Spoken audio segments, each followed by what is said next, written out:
Hi, I hope you enjoyed my 30-year anniversary video of gratitude of being part of the Middle Country community. If you haven't seen it, please go check it out. I just want to give you a breakdown on myself and my school, how I got my PhD at age 23, a tip for parents, educators, and coaches. I did good in elementary school, as most kids do. Junior high and high school came, and school just wasn't for me. I wasn't interested in school. School wasn't interesting. I just wanted to hang out with my friends, play sports, and have fun. I was never a disciplinary child, never cutting classes, usually. No problems, no drugs, no alcohol, no problems with teachers. I was pretty much a good kid. But I was also shy. And when you don't do well in school, teachers and adults, they label you. I did the work I was supposed to do because that's what I was brought up, that it was my responsibility to do it. And if it wasn't done, I had to pay the price, which I did. I did go to summer school 2 years in a row, I believe in 8th and 9th grade for social studies. I hated social studies, but ironically, I find it kind of interesting now. As far as athletics go, I played baseball and soccer as a child. That's all that was offered. There was no lacrosse or wrestling, at least that I knew of. And it was my father's rule that in 7th grade, which middle school for me was 7th, 8th, and 9th, that 7th grade you need to focus on your school, on your studies. So when 8th grade came around, I was already 1 year behind in athletics. I was not the athlete that's going to jump in there and catch a coach's eye or make a big difference. I was just your average athlete, maybe a little better, I like to think.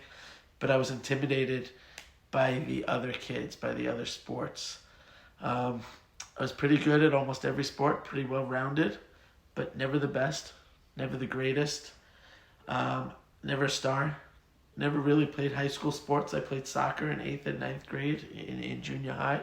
I played football in 11th grade, which didn't really play organized football before, but just for the hell of it, let me try. I was about 120 pounds. I didn't play that often, but it was just something I wanted to do.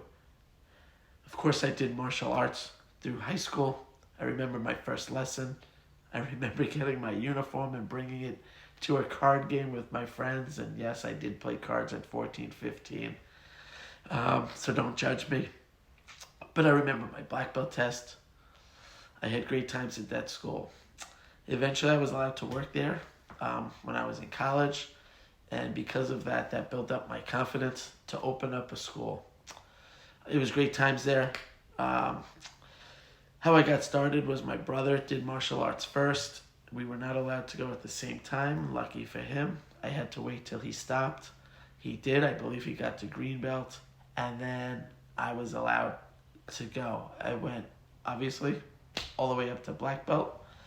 I received my goal, and my parents thought, as most parents think, you got your black belt and you're done.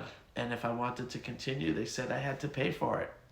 So I did. At I think 17, 18, I think 18, I started paying for my own martial arts lessons so I can continue.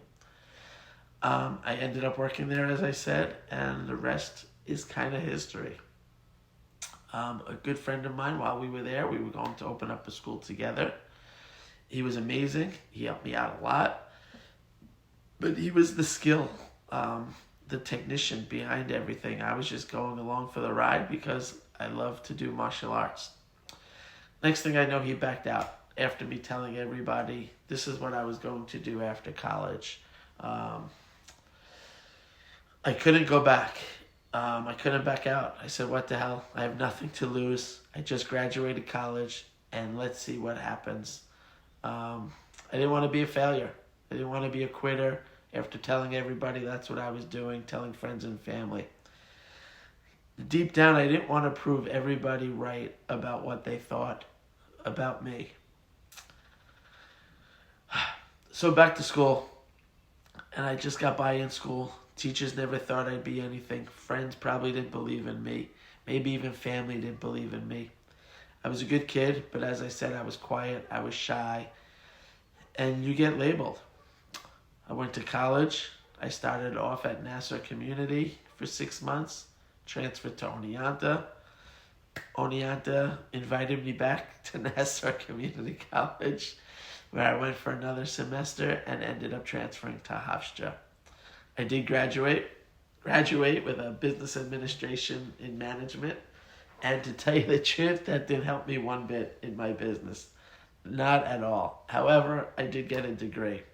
I then wanted to be a lawyer, too much reading. I wanted to be a school teacher, but then, as I said, things fell into place about opening a school with my friend, and that's where we are. My background was Tae Kwon Do, and all I knew was Koreans own Tae Kwon Do schools. And when me and my friend decided to break out, I thought that was crazy. But here I am 30 years later at a successful martial arts school where I've also done some kickboxing, some jiu-jitsu. I've modified, changed, improved our curriculum. I've had amazing friends and mentors in the martial arts industry, which I'd like to thank, that have helped me with a lot of things. And with all that said, what has really helped me, and like I said, I wasn't driven as a teenager. Nothing really drove me. However, I did always work. I've worked since I was 12 years old. It started with 1 paper route, 2 paper routes, 3 paper routes. I worked in fast food, McDonald's, Taco Bell, you name it. I've worked with my mom handing out books to kids that went to private school. I put together furniture and floor displays at JCPenney. I've worked at clubs. I've worked at restaurants, busboy, waiters. I've raked lawns. I shoveled snow. I've always worked. However, school did not drive me. And I was always taught school, school, school, school, school. And if you want to be anything, you need to do well in school. But once I opened up my school, I received and earned my PhD. That some people go to school for years to receive their PhD. I did not. And when I heard what your PhD is, it's your passion, hunger, and drive for what you want in life. And as long as you have that, you will succeed. It does not matter your education, your background, your finances. It does not matter what people even think of you. I've worked hard since 1993. I've had my PhD since then. We all have our ups and downs. We get complacent. We get comfortable. We get satisfied. COVID hits, and it's a roller coaster. Business up, business down. Feelings up, feelings down. But since the age of 23 of operating my martial arts school, I've been giving back to the community that I am in, and I am satisfied and happy and grateful for the people around me and where I am today. As far as a tip for parents, coaches, and educators, of course we want our kids to be the best. We want them to be the best athlete. I never was. I was good. I thought I was good. I always trained. I always worked hard. I always showed up. I was fast, but never the fastest. I was fit, never the fittest. I was good, never the best. I was a good athlete, never the greatest.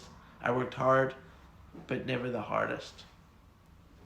But as a parent, we want our child or children to always be the best. I have 2 kids, one plays soccer, one dances, and I always wanted them to be the best. But I was also okay that they weren't. Parents, we pride ourselves on our kids doing well in schoolwork, get great grades, get rewards, make honor roll. My kids never did, and I'm okay with that because I believe I've set something more important, a good example for both of them. I believe their mother has set a good example for both of them about working hard and going after what they want.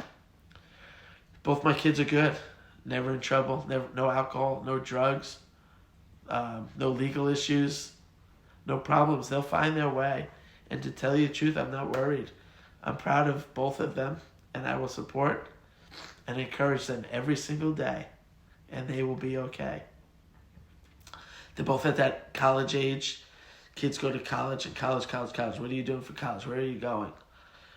My son's not sure yet. My daughter took a year or 2 off and is starting a new college. And as I said, they'll be okay. And I've never been prouder of both of them to be their dad. But parents, coaches, educators, the best thing you can do is be the biggest supporter. Encourage them. And as long as you raise a kind, good-hearted, head on your shoulders, they will find their way and they will be okay. They will have their PhD. I eventually did. Do not get caught up in education, in grades, in sports, and being the best. School's not for everybody. Athletics is not for everybody. And some teachers and coaches get caught up in that and judge children or teenagers unfairly. Just support, not the activity, but support the child, the person, no matter what they do, and you will build their self-worth, and they will be okay. I'm not dismissing grades or school. I think it's so important for responsibility and work ethic, but the most important thing to a child, to a teenager, even to an adult, is self-worth and self-confidence. And eventually they will find their thing. They will find their PhD, and they will do great and be okay. Thanks again. I hope you enjoyed my other video. I hope you've seen it. If you haven't, go see it. I hope you enjoyed this video, and I want to thank you for supporting me, and I wish everybody finds their PhD, and I wish you all the best. Thank you so much.